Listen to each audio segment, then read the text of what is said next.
We appreciate your time for joining us today. Congratulations, first and foremost, Assistant Coach Ryan Anderson, and an opening statement from Coach here to begin our press conference today. Yeah, so I'm very honored to be named the next assistant coach of the Reading Royals for this upcoming season.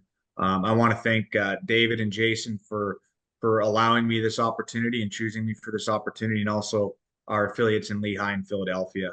I'd be remiss if I didn't thank my girlfriend and my family that has supported me along this journey of my coaching career, and as well as the mentors that I've worked with. It's very exciting for me to be coming to Reading. There's a great tradition. There's great community support. And I'm just really looking forward to the challenge and having a great 24-25 season. Appreciate that, Coach Anderson. And for head coach and general manager Jason Binkley, an opening statement here for Coach Anderson's introductory press conference. Yeah, we're very happy to have Ryan on board here.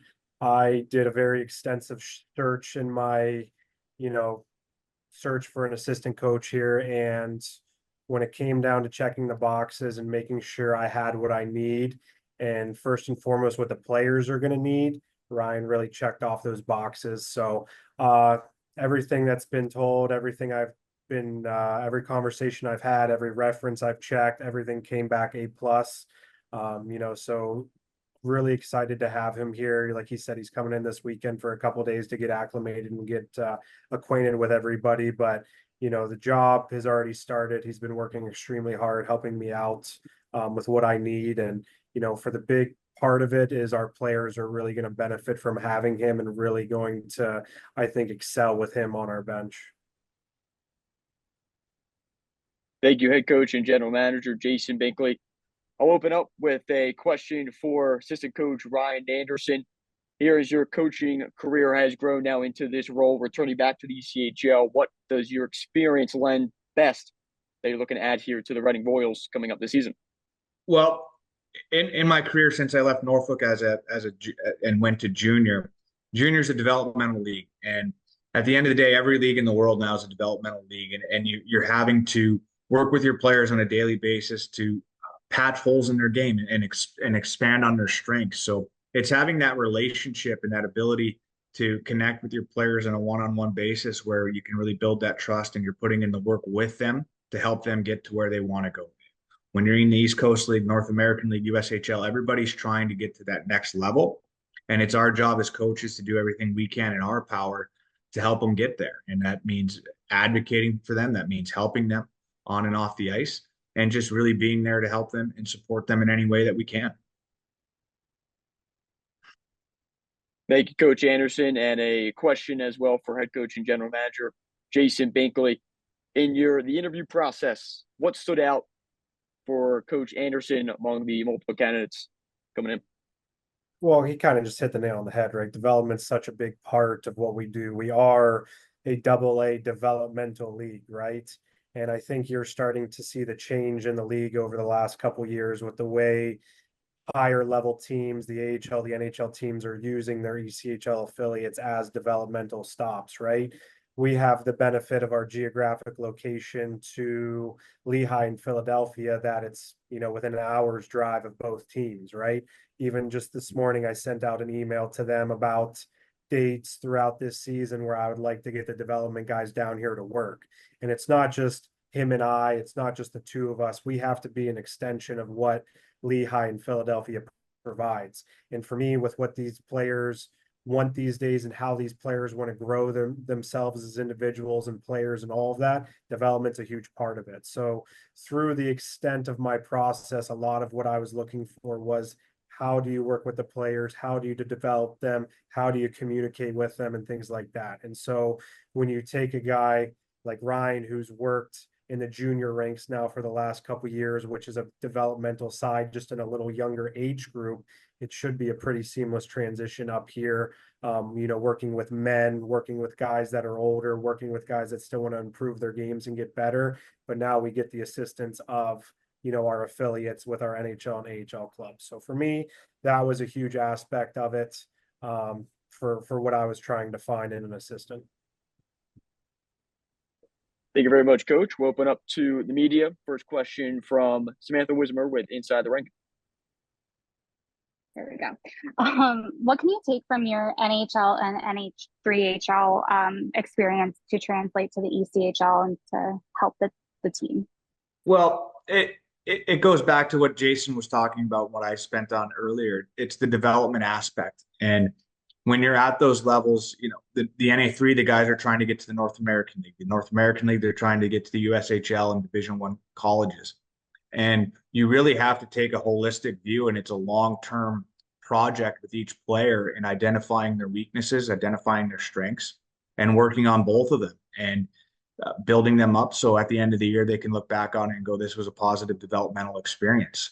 And then there's the interpersonal relationships that you have with these players at those levels as well. Like in the North American League, it's a two-man staff. In A3, two-man staff.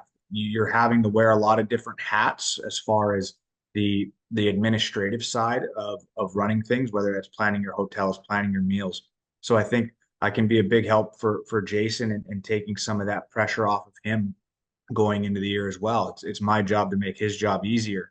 It's my job to suggest and bring things to his attention and then follow his lead and sell what Jason wants to be sold for our team.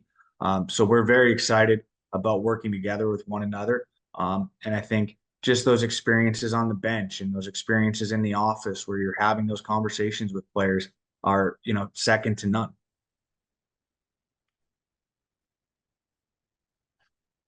Thank you, Coach Anderson.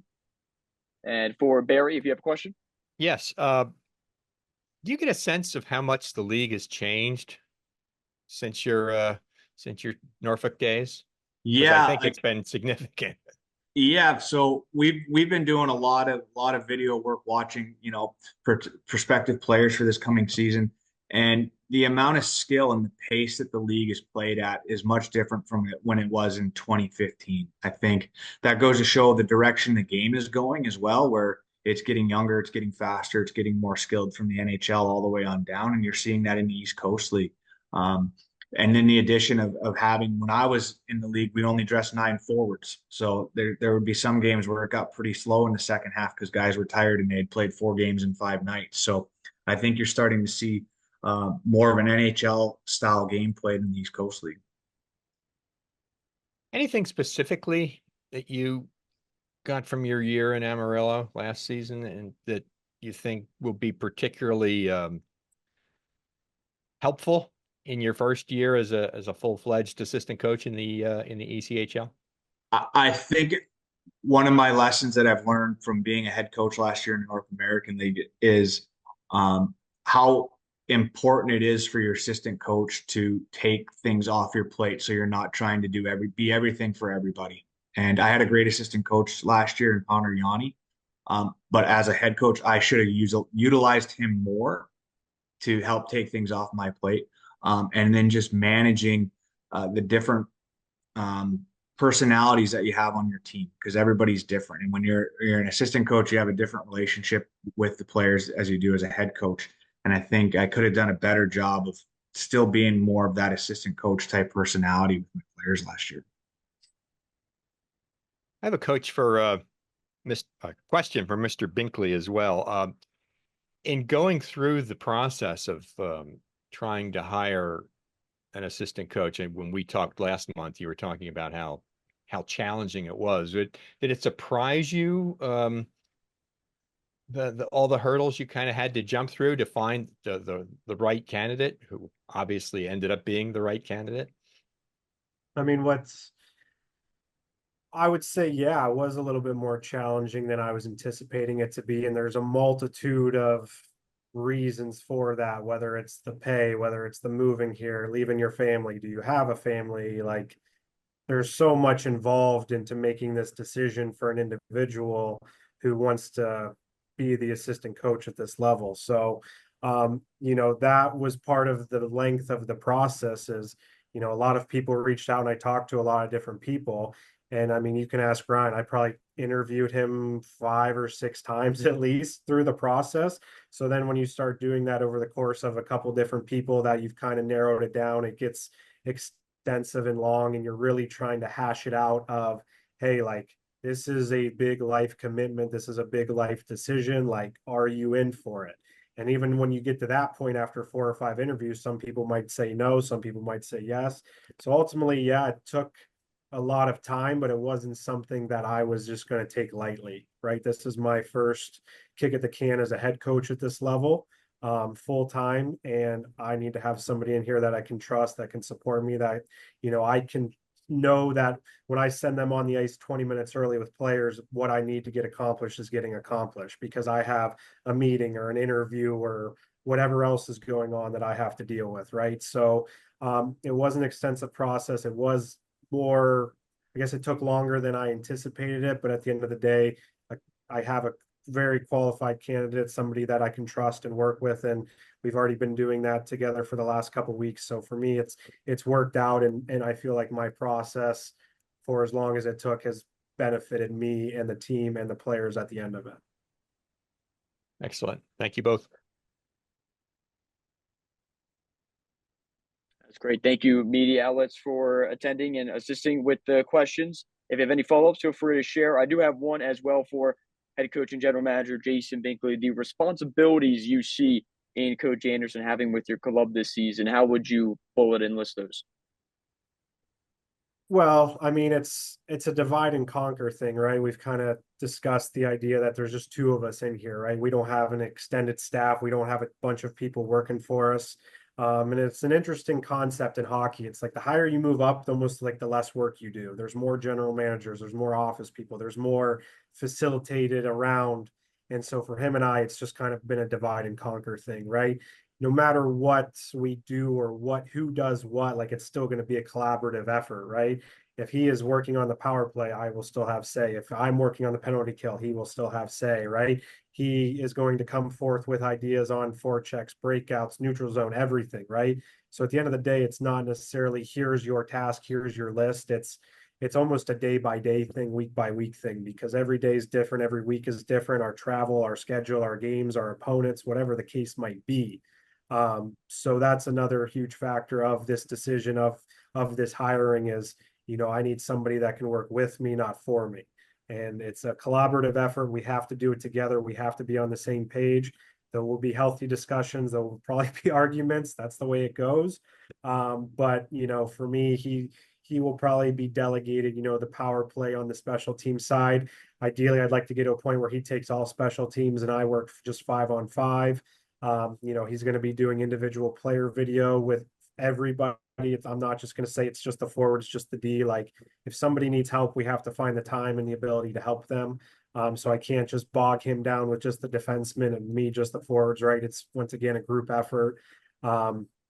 Housing away from the rink, booster club, things like that people don't realize that goes on and what we have to deal with, will fall under his category as well. But with the promotion of Jason McDonald as our head equipment guy, director of hockey ops, those two will work hand in hand together. It's once again, it's a collaborative effort. It's not just one individual who is stepping forward and doing this over the other. Thank you, Coach Binkley. And a final question for assistant coach Ryan Anderson.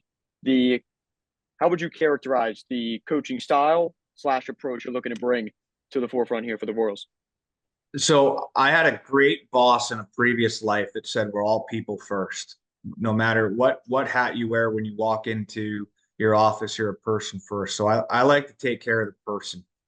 They're going to find a guy that's going to be very honest with them. They're going to find a guy that's not going to lie to them. And they're going to find a guy that's willing to help them whenever they ask. And so if they want to go do extra ice, it's never going to be no. They want to do extra video, it's never going to be no. They're going to find that I will search them out if I feel like there's something that needs to be said or needs to be worked on. They're not going to have any questions. The worst thing I could ever think of as a coach is at the end of the year, a player goes, well, I wish this would have happened. Closed mouths don't get fed. Let's have the honest conversation and let's work on it right away. And I really look forward to working alongside Jason because I think we see things very similar in that manner where we just want to help our players. And however we need to do that, we're going to do that. And we're going to go above and beyond for the players that are in Reading this year.